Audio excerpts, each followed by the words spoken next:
বন্ধুরা, আপনারা দেখতে পাচ্ছেন যে আজকের রেসিপি যে আমি তৈরি করতেছি সেটা হচ্ছে, দেখেন, এটা হচ্ছে গাছপালার এই এই এই পাতাটা দেখেছেন? এই পাতাটা চন্দন গাছ। আপনারা কি চন্দন গাছ দেখেননি? সেই পাতা দিয়ে আজকে আমরা রেসিপি তৈরি করব, যে এরকম ভালো সবজি।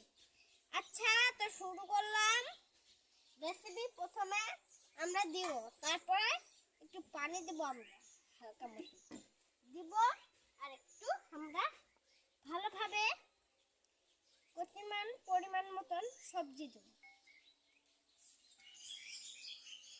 এই দেখেন, তো আপনারা এই সবজিটাকে ভালো লাগলে ভিডিওটা লাইক করে দেন আর চ্যানেলটিকে সাবস্ক্রাইব করে দেবেন, আর পাশে থাকা নোটিফিকেশনটা অন করে দিবেন।